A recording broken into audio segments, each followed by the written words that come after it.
passionate to beat somebody. We're passionate to beat everybody. My expectation is we go out and dominate and create a nightmare and make people never want to play you again. If you are a fan of another team and your coach is not out there doing everything that Kirby Smart is doing right now, you are already losing.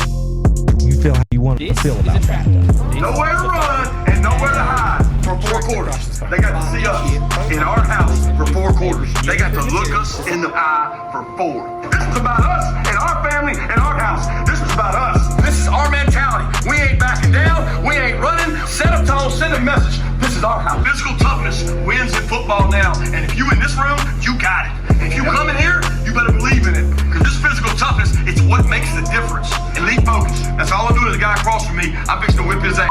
Not in my box, not today. It's about us. It's about our family. We attack. You take that helmet and you strike them. And you strike them and you strike them. That's how you get respect. Physically, I will break them. It's Sunday night, and that means we're back to talk about everything that happened in the world of Georgia Bulldogs football on Sunday Dog Bones. So I want to jump right into it. I see we got some folks in the chat here with us tonight. Remember, this show's a little bit different. This is the show where, yeah, we're going to talk about some stuff, but I really want to hear what you guys have to say. Let's mix it up and get into it. And always, you're welcome here. If you're new, please sit back, relax, have a good time, because that's what we intend to do. I got to tell you, friends, the Georgia Bulldogs, this is the time of year where there's not a lot of news, but there's always news. So we're going to do some discussion tonight, more than just, hey, here's what happened this week. We're going to look at a few things that I think are very interesting, and I'm really looking forward to seeing how they play out. But before we do that, let's welcome in everybody. Bruce is in the chat. Welcome in, buddy. Timothy's in here. Good to see you back, Tim. I know you had a bit of an adventure this week, so glad you're back. Glad to hear everything's going well. Clint's in here with us. Bruce is right there. Like I said, he's already in here. He's wishing everybody a happy Father's Day out there. And yes, happy Father's Day to all of the fathers who are out there who show up and do the good thing every day. We appreciate you. I appreciate you. And I know what it's like. So happy birthday or happy Father's Day to all the fathers out there. Now, as far as what is going on this week, like I said, Georgia, they have this thing going where they kind of have the University of Texas under their thumb. Doesn't matter the sport, apparently. In this calendar year, I have watched the Georgia Bulldogs beat the Texas Longhorns in volleyball. I've watched them beat them in baseball, football, and the most recent one was here in Omaha at the College World Series, where yet again, the Dogs just had their number. Yeah, the Dogs didn't make it all the way, but that's not the point. The point is this trend that I see here against the Texas Longhorns. And I know going into it, like last week, this week, they beat Texas last Sunday and their Saturday, and then they had to play Texas again. And I knew going into that game that there weren't going to be a whole lot of Texas fans that wanted that matchup. And sure enough, it just didn't go their way. So try as they might, it's horns down again. The Georgia Bulldogs apparently just seem to have Texas' number. And I don't hate it, but it's just one of those weird things that's happening right now. And until it changes, which it won't for a couple of years, it appears, because they're not scheduled to play for the next couple of years. Maybe they'll meet in a playoff game or something, but we'll just have to wait and see. But until that time comes, it is Dogs on top when it comes to the Texas Longhorns. So got to get that out of the way, even though it happened earlier this week. If we dial things in a little bit more closely, we can start talking about football, because we know this is the recruiting season. There are official visits all over the place. This is probably the winding down of official visit season. A lot of people are committing out there. A lot of people are making their final look-see to try to make their choices. And one of the guys that recently committed to the University of Georgia was COLTON NUSSMEIER. So the Dogs have their 2027 quarterback. But then this week, we learned that because Nussmeier's family decided to have him transfer from one school to another in Texas, he has been ruled ineligible to play high school football here in 2026, which throws the door open to wonder if he's going to play at all. I mean, why should you, other than the fact that you want to? And if he's going to play, where is he going to play? Certainly the family's going to appeal the ruling out there in Texas. But let's say he is ruled ineligible in Texas for the remainder of the year. Let's say that holds up. Does the family consider moving him to another school? Would he go play at a place like IMG? Or maybe play at a place like one of the bigger schools here in Georgia, North Gwinnett or Norcross or Beaufort or Grayson, or pick a school. There are plenty of schools that would take him if he wanted to transfer in, but the question is, how's the family going to play it? It's going to be something that's interesting to watch, but at the end of the day, I mean, nothing says the young man has to play. It's just whether or not he wants to play. And that's going to go a long way in determining how this whole thing plays out. But like I said, it's under appeal out in Texas. So we'll see. He might actually end up playing for the school he transferred to. But, you know, at this point, it's kind of out of their hands. They can make their case, but somebody else has to rule one way or another. So it'll be interesting to see what happens there. I don't know. What do you guys think? Let me know in the comments. Do you think NUSSMEIER should be allowed to play in Texas? Just throw the transfer rules out? Or do you think it makes more sense to take a year off? He's already secured his scholarship. Do you think it's better to just be like, you know what? I'm just going to train privately. I'm going to get myself ready, and then I'll be ready to go when I get to Athens in December. Or do you think he should transfer somewhere and play to continue to improve his skills and stay sharp, right? Because the one thing I know for sure is the best way to become a better football player is to play more football. That's just kind of how that goes. But that made big waves this week in Texas and nationally because, I mean, again, he is Georgia's quarterback commit for the 27 class. He's a blue chip player. He's a 4-star guy.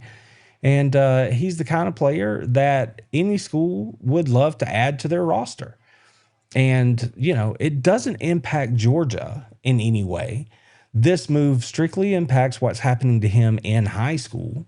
So in terms of his recruitment to Georgia or whether or not he sticks to that pledge, it has nothing to do with Georgia. This is all about what NUSSMEIER and his family feels best for him and what they think they need to do. So that's his current situation. We're not going to know for a minute because, like I said, it's under appeal, but we'll see how it goes. And I can see some of you guys in here letting me know, you know, he needs to be playing football. And I agree. That's just how that's how you get better playing football, is to go play. So I agree with you there, Bruce. Him going to play makes perfect sense to me. I see that Scuttlebutt's made it in here from Pearl Harbor, Hawaii. Welcome in, friend. Aloha. It's good to see you. There's Shane sliding in here. Happy to have you back in here with us on another Sunday evening. Good to see you. Again, this is the time of year where there's not a lot of news, but there's always something going on. And because it's a little bit slower, and slower is a relative term, but because it's a little bit slower, you do have an opportunity to kind of ponder things a little more and let them linger a little bit, if you know what I mean. And one of the things that happened this week was a nice follow-up interview conducted by Jeff Sintel over at Dog Nation. It's part of the AJC's Georgia Bulldog coverage. And Jeff does a good job over there. And he had a sit-down interview this week with Kennedee Jackson, the Dogs blue chip commit that we've talked about over the last couple of weeks, who flipped his commitment from the University of Florida to Georgia, which was a big deal because when Florida thought that they had his commitment, they thought they had done a couple things. You know, some all thought he had announced himself in some ways in terms of going head to head with Kirby on the recruiting trail.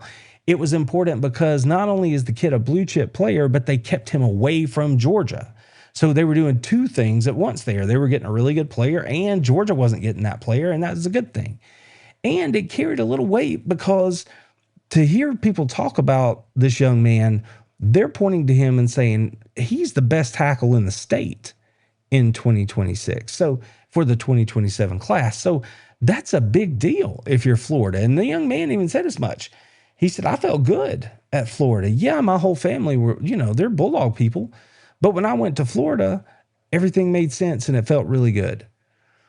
And then Kirby jumped in there, dropped a few franchise points on the table, and said, come on up here and check us out in Athens. And then when he got to Athens, it was over. The biggest part of that whole thing was getting him to come. Because once he got to Athens, it was everything that Athens and the Georgia Bulldogs are. It was development. It was culture. It was production. It was championships. It was all of those things. And Georgia just had that in their back pocket the whole time. So Kennedy Jackson said, you know what, Gators? It's been real, but I'm a Bulldog. Makes his switch. He's going to play for Georgia eventually. And as I mentioned, Jeff sat down and had a nice talk with him this past week. It got published this past week. And in that conversation, Jeff asked Kennedy, hey, what are they getting? What are Georgia Bulldogs getting when you committed to play in Athens? What are the fans? What should they expect to see? And Kennedy just told him straight up, he was very forward with it. He goes, I'm a left tackle. I'm going to go there. I'm going to dominate for 3 years, and then I'm going to go to the league. Bulldog fans, you have to love everything about that. One, he's not going to Florida. Two, he has always been a dog. He always wanted to be a Bulldog. He grew up a Georgia Bulldogs fan, and he has it in order in terms of his priorities. I'm going to show up. I'm going to work hard, and I'm going to go be the best player I can be, and then I'm going to move on when my time is done. There's no, ifs, ands, or buts about that. The young man has all the size, prototypical left tackle, nothing but a gold brick paved future in front of him as long as he does what he's supposed to do. And to understand that as a young man, he has all of this in front of him. It's a very clear path, and he's doing it at a place he wants to be. As a Bulldog fan, you got to love that. You got to love everything about that. That's not the kind of thing that you're going to trade away for a prospect that, maybe has the measurables, but if they're considered equivalent, you're going to take the dude who wants to be at your place. And it sounds like that's what Kennedy Jackson is. So hat tip to Jeff over there at Dog Nation for doing a nice little interview, and kudos to Kennedy for laying it on the table for us that way. I mean, all recruits, all prospects have big visions of their future, but there are certain positions and there are certain intangibles where you can look at it and go, and what you've seen on tape, right? History of the prospect and things like that, where you can look at them and go, you know what? This guy kind of has it. And in Kennedy Jackson, I think that's what the Dogs have going on right here. So pretty fired up about that. Really cool that they sat down and got that interview. And now, we get to watch Kennedy in Athens for the next few years. And I think that's pretty cool. Poke Painter's in here. Good to see you back in here from Richmond Hill. Nice to have you. Cole is in here with us. He is right there jumping in the chat. I appreciate that.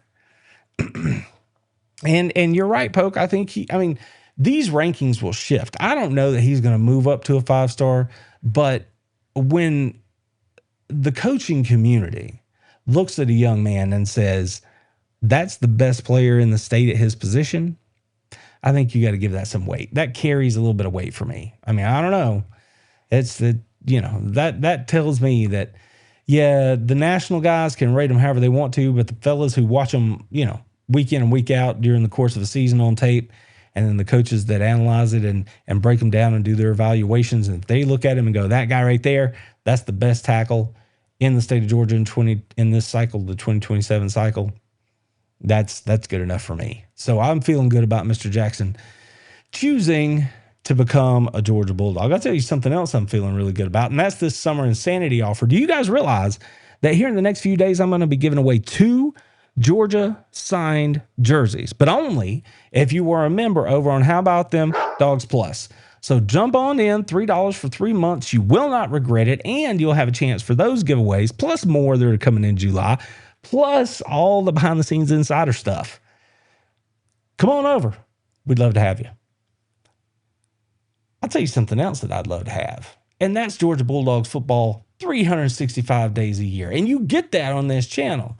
But I wish we had new games every week. Now, I understand that's not rational. We can't do that, but we can talk about it. And the 2026 Georgia Bulldog season is right around the corner.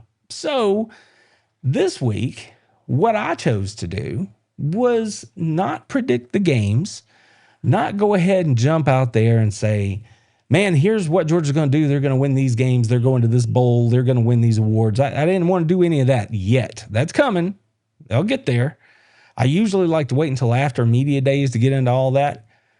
So what can we do around the schedule without actually doing that? I said, well, let's just power rank the games. That was pretty popular last year when I did it. So I went back to the well this time. Thought I'd give it another shot. We'll see. People seem to think it's going pretty good. Kirby and the boys, they have some challenges in front of them this year.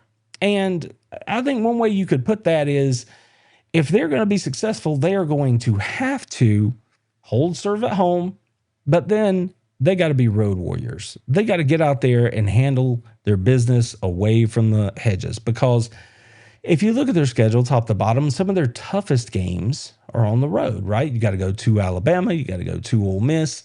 So there's some things going on out there. You have the neutral site game against the Gators, but that is here in the state of Georgia. So there's something good to be said about that.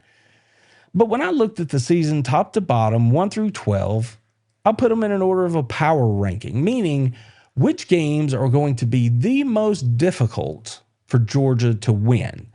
Whatever team that is, that's number one. The team that Georgia should handle easiest, that was going to be number 12. So I posted this the other day. I posted the video, and then I posted this graphic out there so everybody could have a look at it and hold me to it.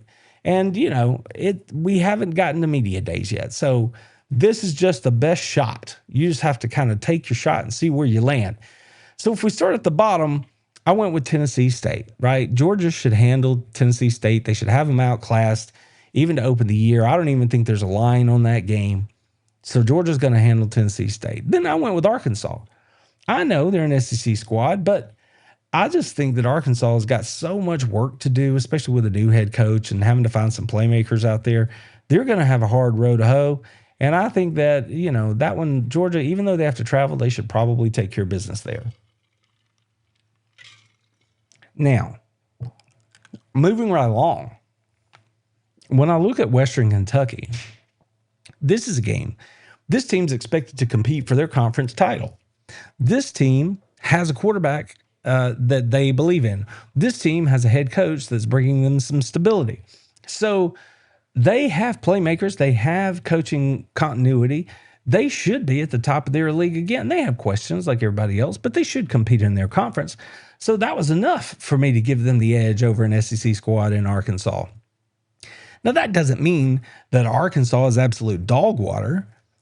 They've got a lot of work to do. I don't think they're going to be very good, but that doesn't mean they're awful. It says more about what I think Western Kentucky is. That's really what I'm going for here. I'm not trying to like beat up on Arkansas, but I'm just trying to give Western Kentucky the credit I feel they deserve. Now, moving right along, Vanderbilt would come in next, and that's because I understand they've got a good running back core coming back. I understand that Clark Lee is doing really good things up there, but top to bottom, I just don't think they're going to have the kind of juice they had last year. I think they're going to take a step back. So I slotted Vanderbilt in right there at number 9. Now, Auburn, new coach, new quarterback, lost their best playmaker. They've got all kinds of questions of their own, and they have to come to Athens. So I figure with all those moving parts, Georgia's probably going to handle that one, pretty easily. We'll see. It's a rivalry game, so you never really know. But being in Athens, I think, matters a lot. And the same thing with Georgia Tech. Rivalry game. I respect Brent Key. I understand they got the best running back out of the transfer portal who decided to come play in Atlanta. I understand that they got Baby Mendoza playing quarterback.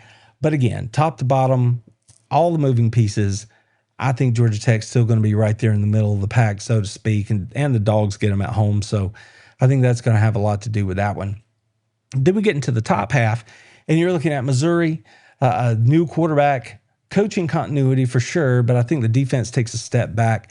Ahmad Hardy and the running back room is going to be what it is, but I've yet to see them really put up numbers against quality opponents. So I think Georgia can handle them, especially if that defense is coming along the way I think it will. Then you have the Florida Gators, and as I mentioned earlier, that game is here in Georgia. It's neutral site at the Dome, but Kirby's going to welcome John Summerall to the league appropriately. Florida is dangerous. Florida is dangerous. I understand that much, but I do think that talent is there. They still have to learn what they're doing with Summerall. And so they have a new offensive coordinator. You're going to be bringing in a new quarterback as well. So from Georgia Tech, oddly enough. So I just, again, with all the moving pieces, I think that that's going to put them there in the middle. So I put them at 5. Then we got to the Final Four.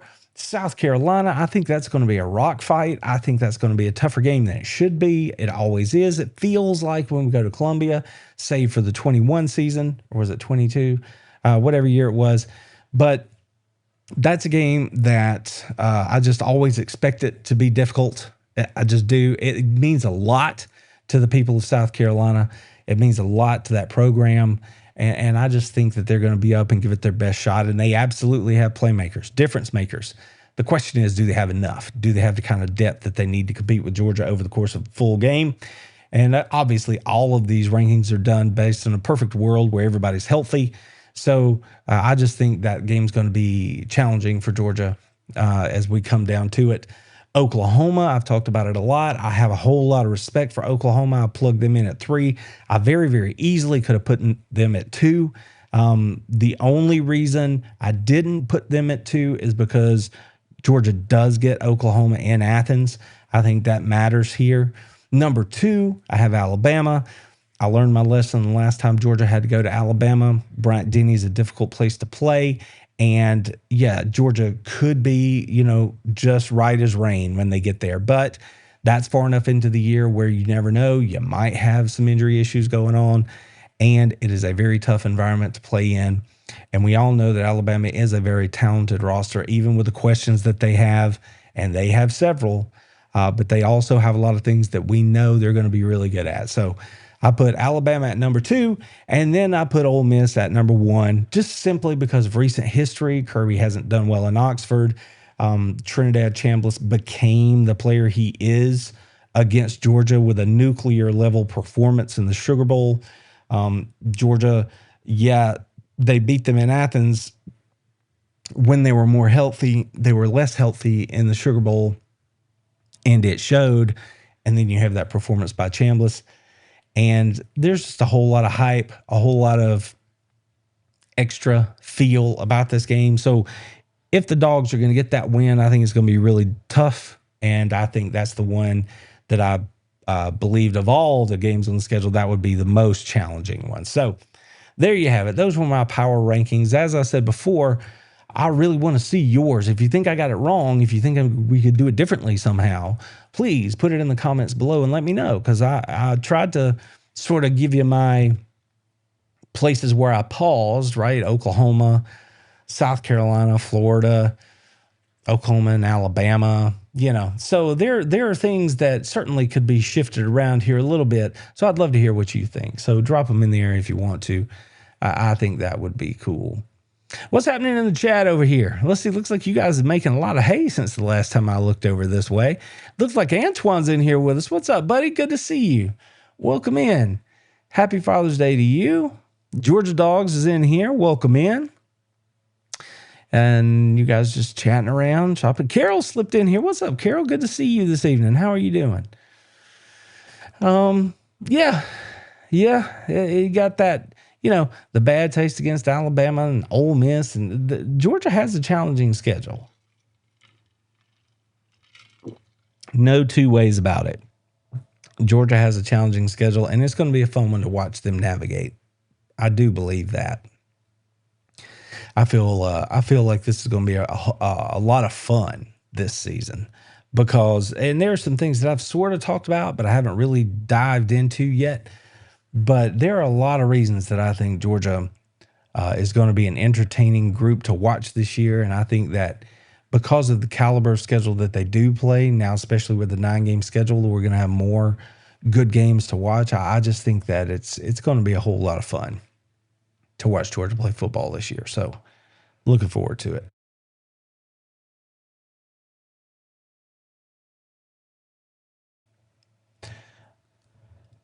So, moving things right along, one of the other notes that I noticed this week, and it fell in place right around the time that I was getting ready to do my power rankings for the schedule.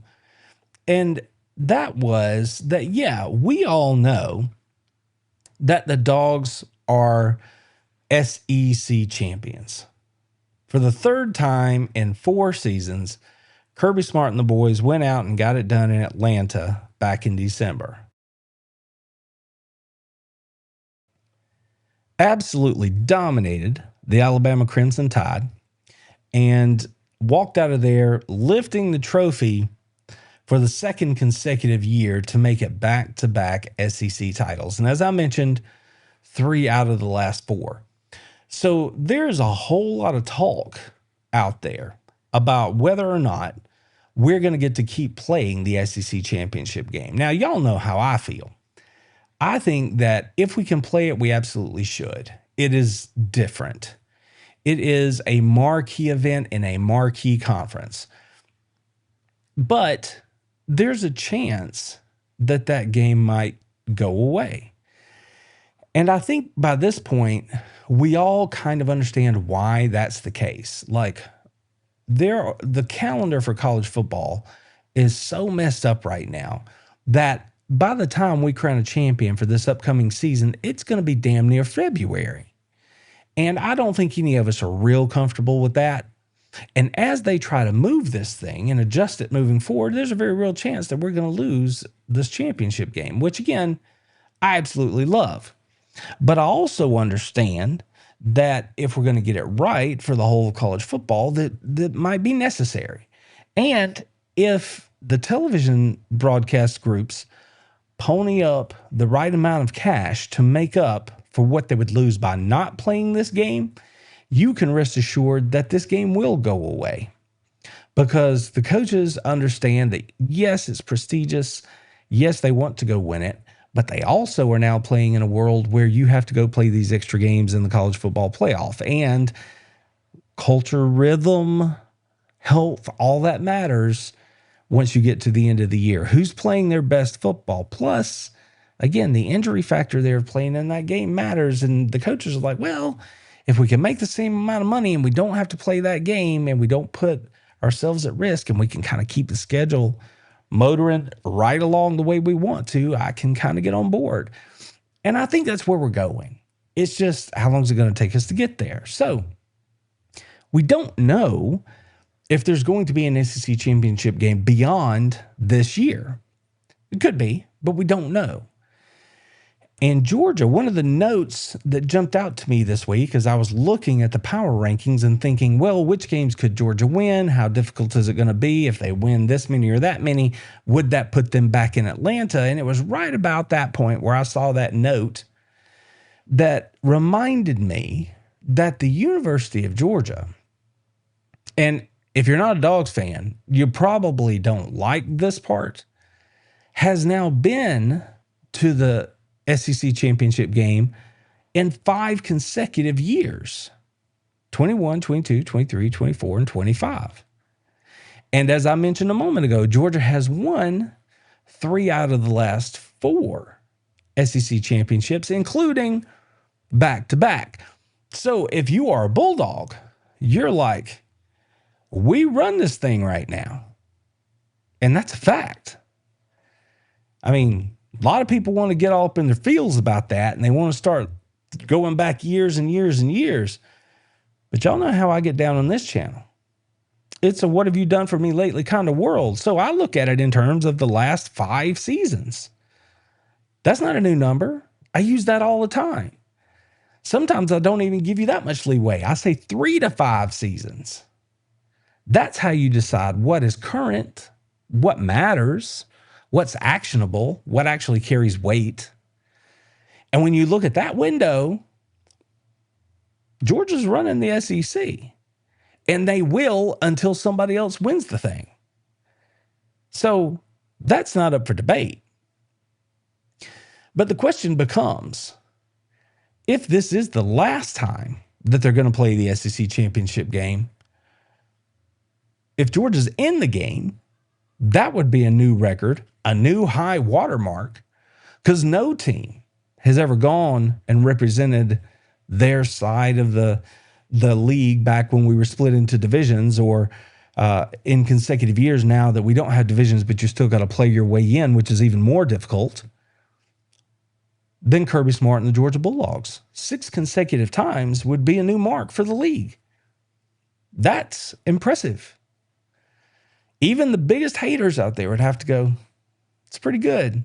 It was about the divisions, but then even without the divisions, Georgia just went back and won the thing. So it gets harder and harder to start throwing rocks at Kirby and the boys when you start looking at it through that lens. And even if you're going to try to do that, if they win it again, that would be 3 consecutive SEC championships. And there are other teams that have done that in the past. So that in and of itself is not a mark. But it is quite an emphatic way to end the history of the SEC championship game. Because at that point, the Dogs would have won 3 consecutive, 4 out of the final 5, and have gone for 6 consecutive years to the game that determines the best team in what is hands down the best conference in college football.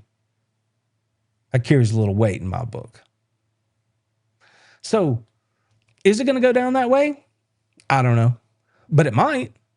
And if it does, I think that's something that we as Georgia Bulldog fans could be very, very proud of. I'm already very, very proud of them, but that's quite the statement. I mean, think about it this way. We've all seen the savage pads, right? Turnovers, big plays, the Dogs throw in the savage pads and they let everybody know that I'm the guy who did that, right? I'm responsible for that big play in the game, that big difference-making moment.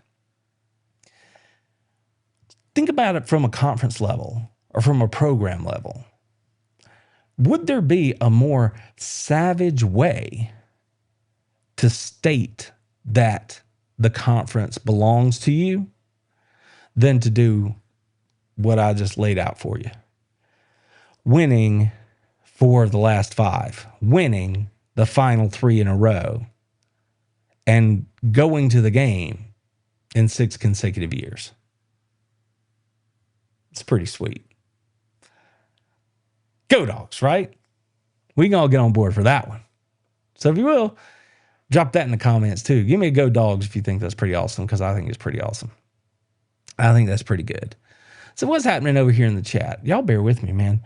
We were able to sneak out and go get dinner this evening before the show. And man, I am so thirsty. I appreciate y'all bearing with me. All right, so you guys chatting it up over here. I appreciate that. So that's really all I wanted to cover tonight in terms of the things I had on my mind. But what are you guys thinking? What's on your mind? Got any questions or anything that you've been thinking about this week in particular? Because I'm just watching the recruiting like everybody else at this point. But we are downhill to SEC Media Days. We are inside a month now. I think SEC Media Days actually open 1 month from today. So that's going to be the next big thing. That's when the season kind of officially gets kicked off, right? Because there'll be 4 days of nothing but SEC football in depth across the conference. And that's really good. That's like a holiday week for most of us.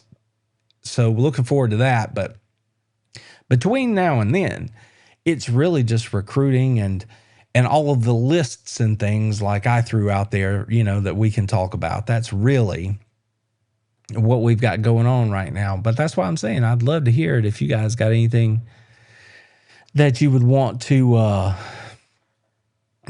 get into here tonight. We got a few minutes. We can give it a look for sure, no doubt. Bora Blue Eyes, what's up? Good to see you in here. I don't think I said hello yet. Welcome in. And that's right, Steele. How about them dogs, man? How about them? How about them? That's what I say. How about them? We oh, wait a minute. What am I missing? Okay. Sorry, y'all. Catching up here on the chat. I'm sure I've missed some stuff. If you dropped a question in early, then I can't get caught up to it. It's too far above. So if there was something that I mentioned that you wanted to talk about, just let me know. George is jumping in here over from Facebook, says, just joining in. If there's one game on the calendar that you're most worried about, what is it? We just talked about that, George.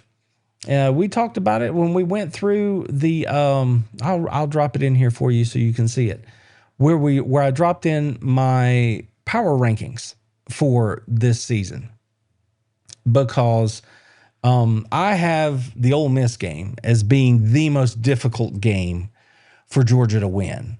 Now, does that mean that I think Georgia cannot win it? No, that's not what the power rankings are.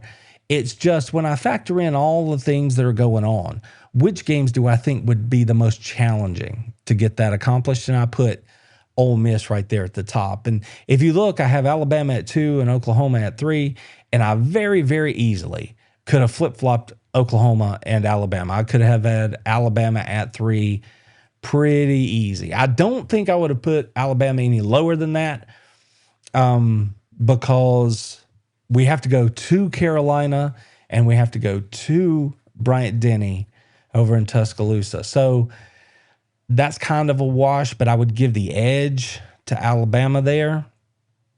And top to bottom, I think Alabama has a more sturdy defense. I think they have more talent on the roster overall than South Carolina. So that's why, they would definitely stay ahead of South Carolina in these rankings. But Oklahoma and Alabama, we could flip-flop those pretty easy. I could absolutely put Oklahoma at 2. The only reason I have Alabama at 2 there is, again, Oklahoma has to come to Athens this year. So between the two, I would say it's tougher to go on the road in the SEC than it is to play at home. Therefore, I give the edge to Alabama and put them at 2. But all of that combined, I think that Ole Miss represents probably the most challenging game for Georgia. But that doesn't mean, again, that I think they can't win it. This week, I have in my head done at least 4 different versions of the way I think this game, or my season predictions, like which game or games I think Georgia might lose. And that's just this week. I mean, there's a long time between now and when I'm actually going to do that video, so there's no telling where that's going to land in terms of my actual predictions. But, I'm thinking on it all the time. There is a world where Georgia could absolutely lose 3 games this year. Do I expect it? I wouldn't say that I expect it. But I think you're silly if you think that it couldn't happen. So just because something can happen, though, doesn't mean it will. So that's not me saying they're going to lose 3 games. I'm just saying if you don't look at the schedule and go, well, there's at least 3 that would make you pause for a good, hard moment, then I think maybe you're discounting the league a little bit. So that's what I would say there. But yeah, George, Ole Miss, they can be scary. There's still a lot going on. By the time we see Ole Miss that deep into the season, they may not look as daunting as they look right now, depending on how things go, right? They've got that early season matchup with LSU. Again, all these rankings are done with a perfect world where everybody's healthy. There's no telling how these teams are going to look by the time we get there. But, it's one of those things where it's the preseason, so we do the best we can do to kind of line it up and weight our factors the way we want to. But that's kind of how I see that shaking out right there. Oh, and Timothy's asking, and this is a good question too, because I was actually thinking about this today, Timothy.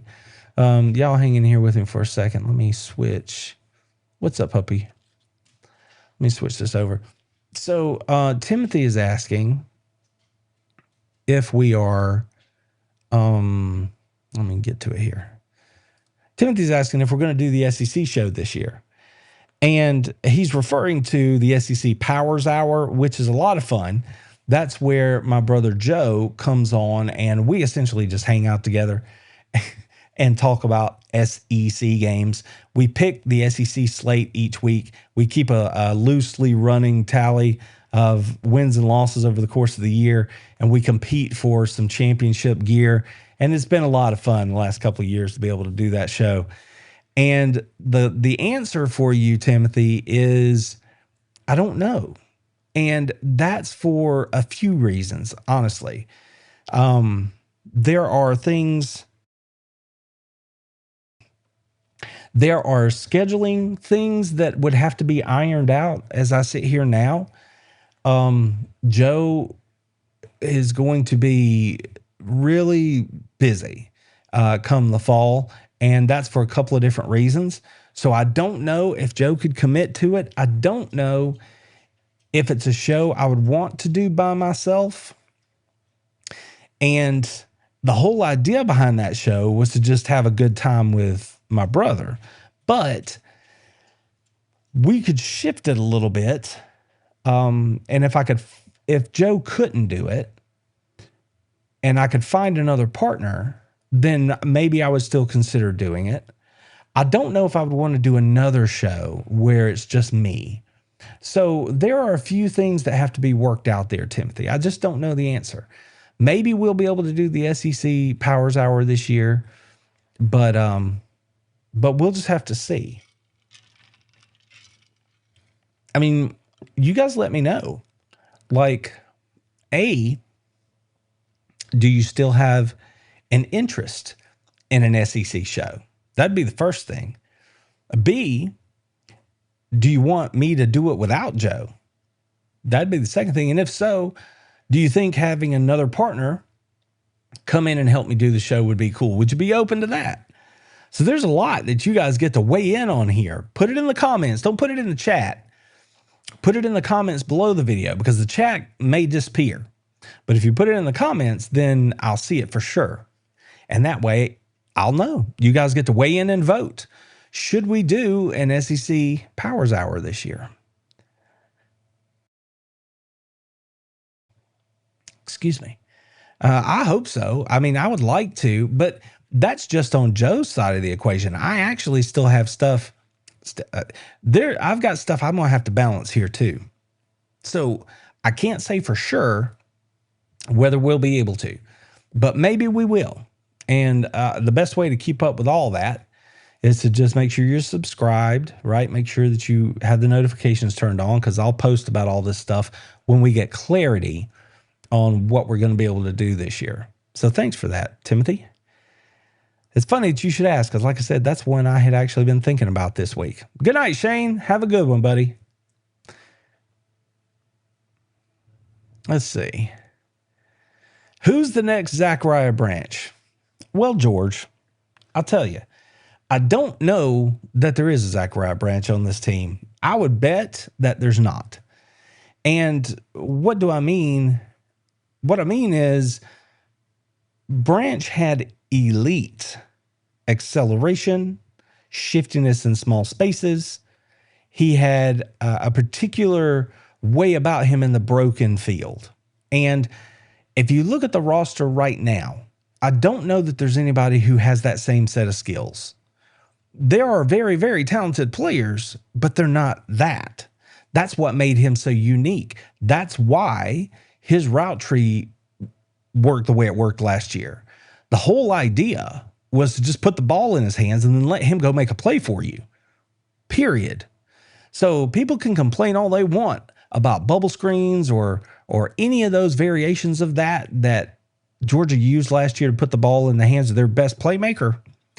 But at the end of the day, the Dogs are SEC champions, and Zach Branch set records at wide receiver for the University of Georgia. There are bodies that absolutely can win in their own way, and that way is going to be different than what we saw Zach Branch do. S'Coby White-Hilton is going to be a phenomenal player for the University of Georgia. And people want to say he's the next Branch, but he's not. And he doesn't want to be. He wants to be S'Coby White-Hilton. And he should be, because that's good enough. And again, Branch was elite at doing what he did, but that doesn't mean he was the best downfield wide receiver on the roster last year. So if you're asking in terms of skill set and person to person, I don't think there is another Zach Branch. If you're asking who has the ability to be the number one receiver for Georgia this year to make up the production that you lose with Zachariah Branch, I think there's a couple of guys, honestly, that could do that for Georgia this year. The difference is they actually have to step up and do it. Talon Taylor would be one name in terms of production and impact on the game. Scovey White-Helton might be another one. And there are others. Craig Dandridge could have something to say about that. So could CJ Wiley.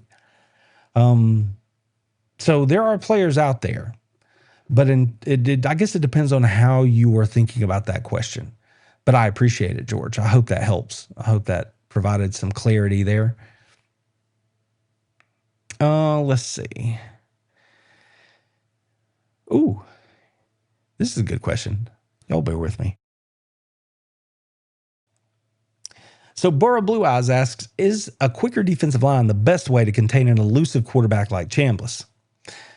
Well, in short, there's a couple of different ways to do it. But in short, I will just say no. And what I mean is, when you have a player that is as electric and elusive as Chambliss is, what you absolutely must do is contain. So the best pass rush against a guy like Chambliss is not necessarily that demon screaming off the edge, come flying in there and sacking a quarterback in the pocket, because that's not exactly what Chambliss is. He absolutely can throw from the pocket, but if he has any inkling that you're coming, well, then he's going.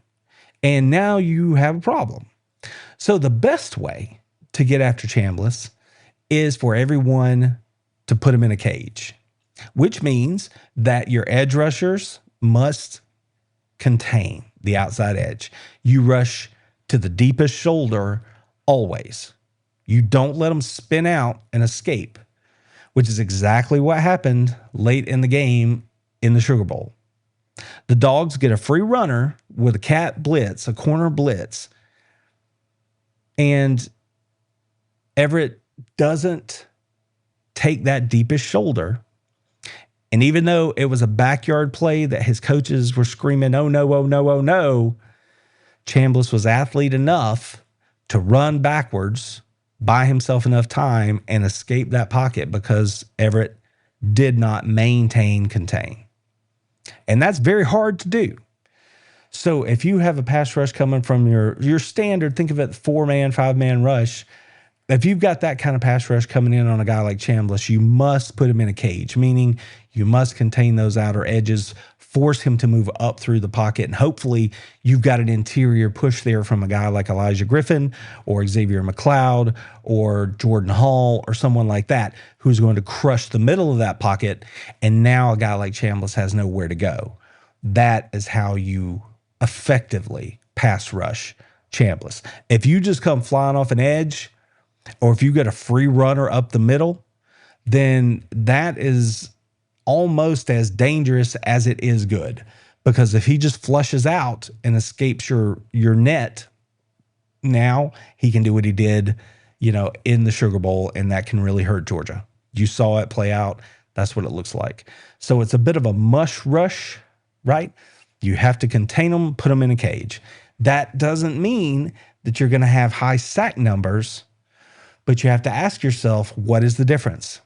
Can we pressure the pocket enough to make him speed up his clock and get rid of the ball quicker? And then our DBs do the work they need to do on the back end? Can we win back there? Is that trade-off good enough to give up that sack number that you want so much? Because if you just pin your ears back and go, Chambliss can really hurt you with the rest of his game. So that's a good question. I appreciate you asking, and I hope that makes sense. I get a dry mouth.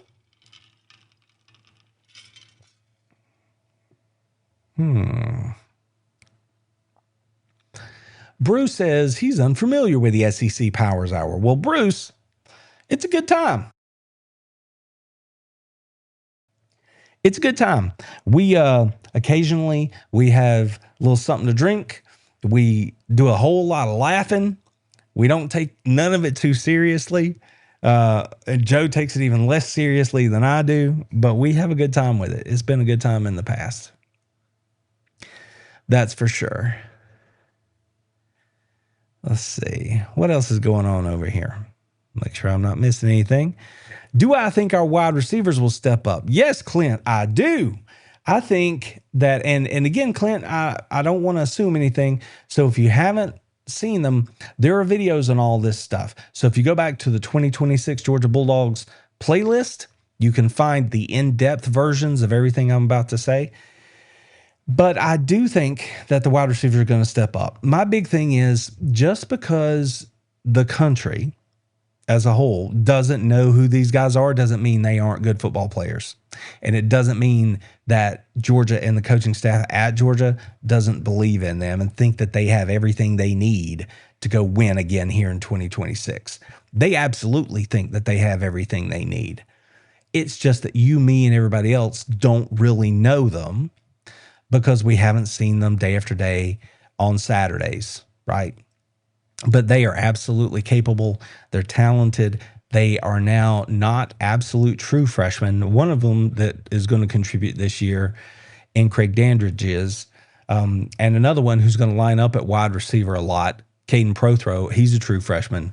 But sometimes the skill set is just so undeniable, you have to play them anyway. And Georgia has a couple of those dudes in the two I just mentioned there that are going to play as true freshmen. So there are 5-6 guys easy that I think are going to contribute and really help Georgia this year. And just because we don't know them and just because the nation doesn't know them as household names doesn't mean they're not good football players and doesn't mean they can't do the job. And I think they absolutely will step up this year and do more than enough for Georgia to be successful on offense. If all the pieces fall into place the way it's possible that they could, it's not a stretch to say that Georgia could have one of the most explosive offenses in the entire country. I understand that's a big leap. Doesn't mean it's not true. So there's a lot that has to happen, and I will grant you that up front. But in terms of do they have the ability to do it, I think they absolutely do. Oh, good, George. Awesome. That's awesome. I appreciate that. See, this is what I love about these shows, because y'all can let me know if I get it right or if I get it wrong, because that's important. That is important. 60. Hey, we got a big number in here tonight for us. That's cool on a Sunday night. I appreciate you checking in with us. I'll keep working to get those thumbs up. If I'm doing a good job, please hit the button. It tells everybody we're out here, and we want to have as many folks over here with us as possible. So I appreciate it. Let's see. I see you guys talking about the running backs a little bit. I haven't really sort of gone in on the running backs this year, and there's no reason for that. I haven't gotten there yet, but there's this feeling about it that Nate is poised for a big year. And there are a lot of reasons for that, but it's not, I tend to look at things in terms of potential and reading the tea leaves a little bit. But in this instance, there's a little bit of that, but all I really have to do is just go back and watch last year. And I've had the opportunity to see Nate a couple times this offseason up close and personal, spend a few hours around the young man. And I can just look at the tape from last year and believe that the version of Nate that we're going to see this year is going to be the best version of Nate that we've seen at the University of Georgia. And again, there are a lot of reasons for that. This could be his go year. If they go the way everybody wants them to, it will be his last year in Athens. So there's that factor. He's got a little bit of his own emotional, personal stuff going on for some stuff that has gone on during the off season that he's come through. That's sort of driving him right now. He also has reaffirmed his commitment to the University of Georgia. It's the only place he wants to be, and he wants to go win for Georgia, which I think really matters. But again, going back to just what I saw on tape, just think about Nate, Nate, the first part of last year. Think about the issues he had running the ball. Think about the way he looked when he ran the football. And then think about him on the back half of last year. And if you're being honest with yourself, you're going to say that's two different guys. That's not the same person. Same person, different game. And I just expect that we're going to get that as the new baseline for Nate this year. And I think he could do better than that moving through this season. So I'm really looking forward to Nate. And then there's everybody else. And I mean that in not a disrespectful way. There's Chauncey Bowens, who absolutely can be a number one back for Georgia. He could tote the rock 20 times a game and get the job done. You've got Dwight Phillips, who has shown us that he deserves more than just gadget level respect. He can run the ball between the tackles. He can take it to the outside clearly. He's a weapon that needs to be used. You look at Bo Walker. He got some reps last year. He looked good at spring. He's a guy that they trust to run the football. He's tough to tackle. He'll get carries this year. You got Dante Dowdle, the kid they brought in from Kentucky, who adds both power and explosiveness to the running back room. You've got Jay Lamar, who was one of the top-rated backs coming out of the state of Georgia last year as a true freshman. So there are bodies, there's capabilities, and there are different skill sets, and they're all going to be utilized for Georgia this fall. And I really look forward to what that running back room is going to be. And I'm going to have more to say about this as we move through the summer. Again, I just haven't gotten there yet, but I'm looking forward to the running back room too. So I know you guys were talking a little bit about the running backs there. And James, Mike, I think I just answered it right there. I'm just now seeing your comment, friend. So first off, welcome in. And secondly, I just seeing your comment. So Nate is RB1 and Chauncey is going to be 1A, however you want to think about it. But the first guy off the bench every day is going to be Nate. He's going to be your go-to back. And I think he's earned that, if we're being honest. Again, because of the way he's going about his business, the back half of last year, the off season, and then think about the way he ran in the Sugar Bowl, right? He was not the problem. So Nate is RB1. Bowens is 1A. They're right there together. And then you've just got other guys that you can roll through there and be confident in. And I think Georgia's in good shape at the running back position. Let's see.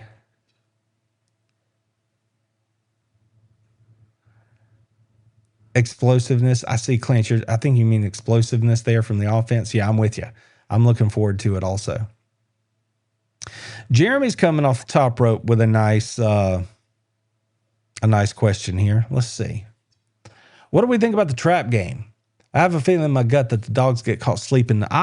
See, so I don't know if you watched my video, Jeremy, but you know I did a whole video based on this whole premise that it feels like people are not focused on Oklahoma from a fan perspective heading into the season.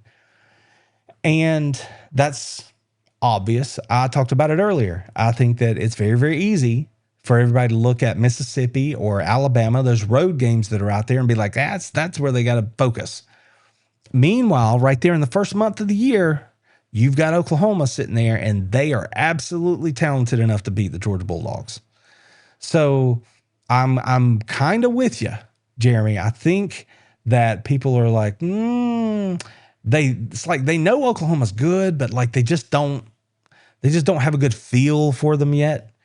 And I think that maybe that's a game that people ought to look at a little bit more closely.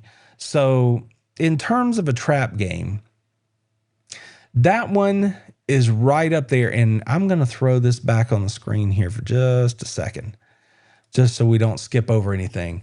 And I'd have to look at the schedule, maybe that's what we should do. Maybe we should throw the schedule up here, because if we throw the schedule on the screen for just a minute, you can see it's Tennessee State, Western Kentucky, Arkansas. Then you have Oklahoma there in that first part of the month, right? Vanderbilt, no. Everybody's going to be up for Alabama. Auburn is Auburn, right? Then you've got the Florida game.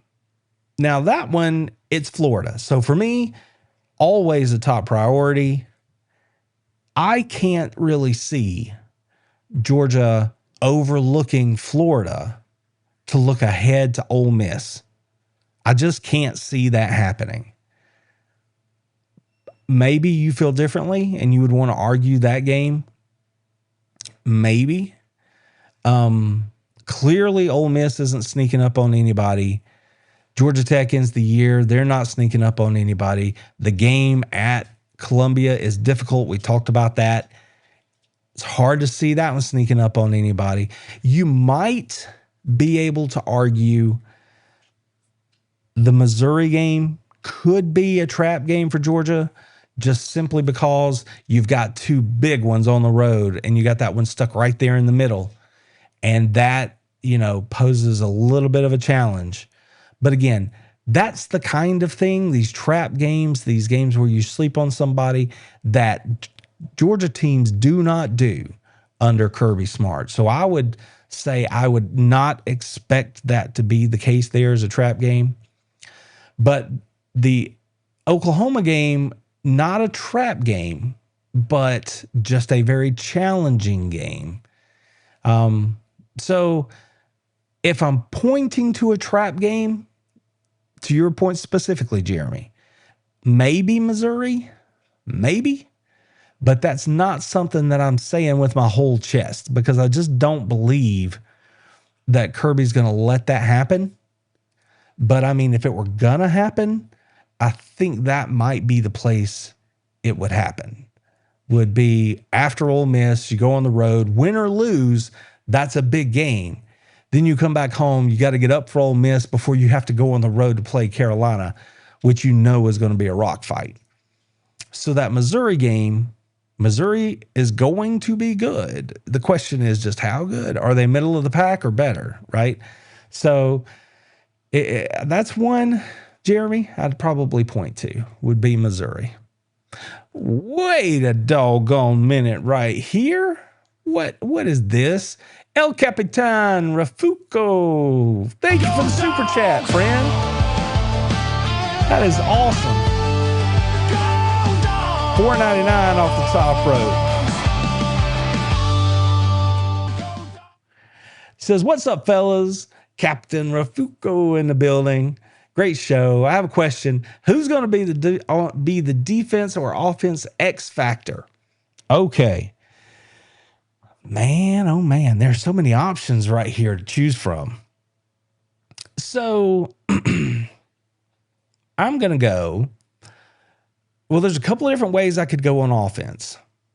So I'll give you the one I think it's going to be, and then I'll give you the one to also consider. So on offense, I think the X factor is going to be, and I'm looking at Todd Hartley's room, and there are two names that I could give you right now. One of them, by definition, is an X factor, and the other one I think is going to be an X factor because of the way he plays. I'm going to go with my first instinct here and say that Ethan Barbour is going to be the X factor on offense. The guy that I could have plugged in right there would have been Caden Prothro, because of what he's going to do in matchups and things for the offense. But I'm going to go with Ethan Barbour, because you can do the same thing with Barbour that you can do with Prothro, except Barbour's got more time in the conference. He's got live reps to back it up, and he's got something to prove. The man can block. The man can run. The man can flat catch it. Ethan Barbour paired with Lawson Lucky, Jaden Riddell, so on and so forth. I think he's going to give Georgia so many options along with Caden Prothro, but Ethan Barbour is going to be the guy that's going to see more footballs come his way than maybe you're expecting. I'm looking for Ethan Barbour to be the X factor on offense. Now, You could have addressed that by choosing a wide receiver, right? Who's going to be the breakout guy. But I think in terms of production and overall ability to change the game, give me Ethan Barbour. Now, the guy that I could have mentioned, the other guy that I almost mentioned would have been Zakai Helton. Because as a true freshman, I expect Zakai Helton, if he's not starting at one of the guard positions in game one, I'll be surprised. And if he's not there in game one, I expect him to be there pretty doggone soon. So Zakai Helton would be my runner-up for offense in terms of the X factor. Now, if we look at defense, there are a couple of different ways we could go here too. And it all depends on how, to my way of thinking, which person's going to like elevate the defense and change it in such a way that we're really going to notice it. I would probably go.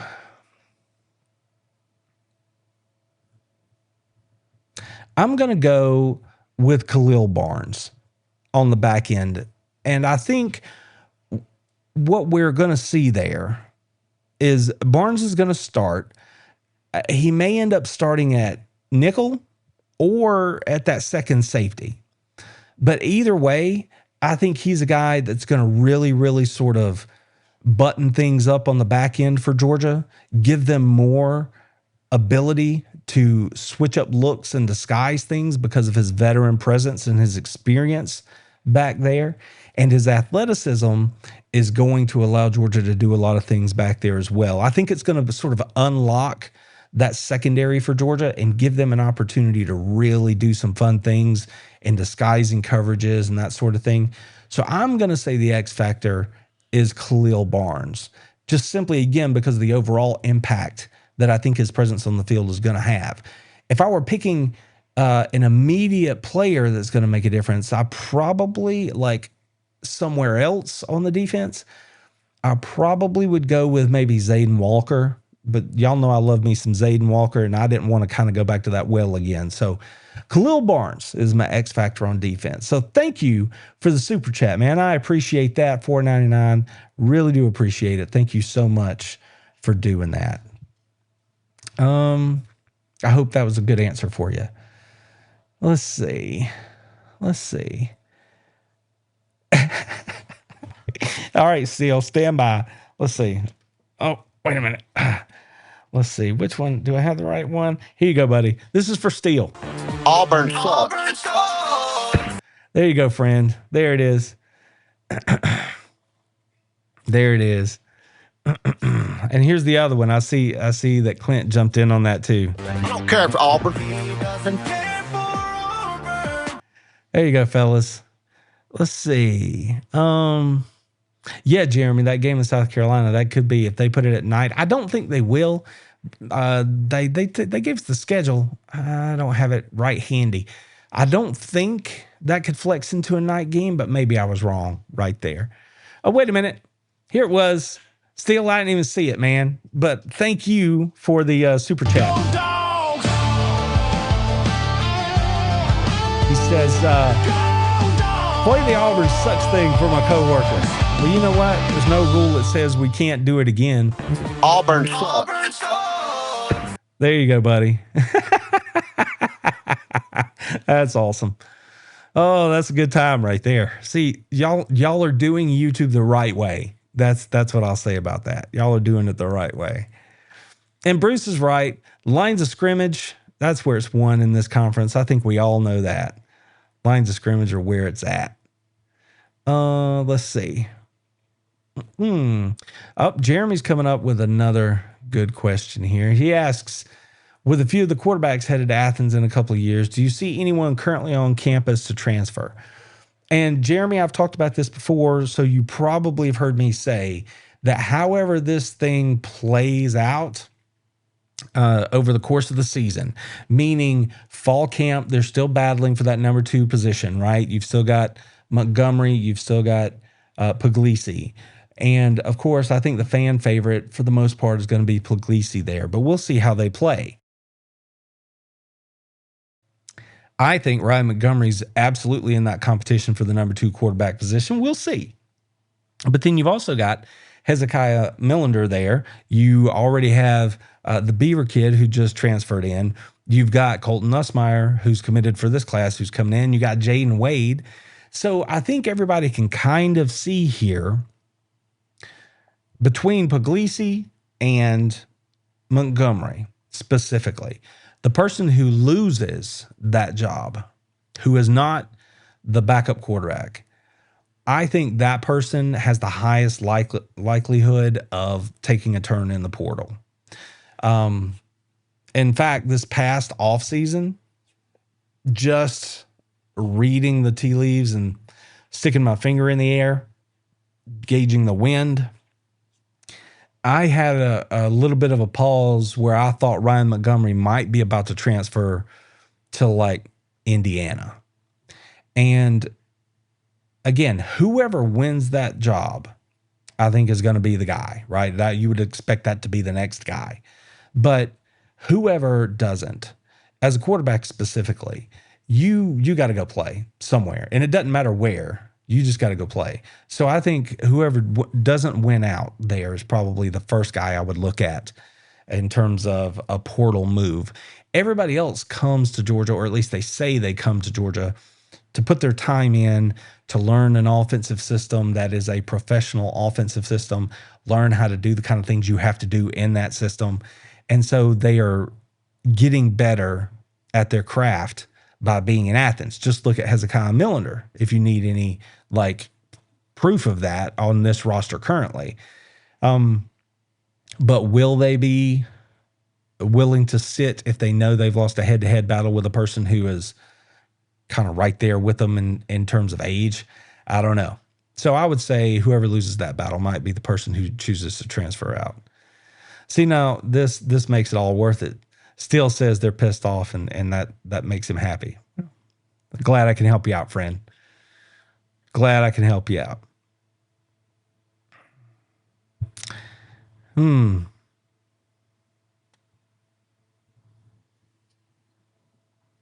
Oh, we're over the top of the hour. I had no idea.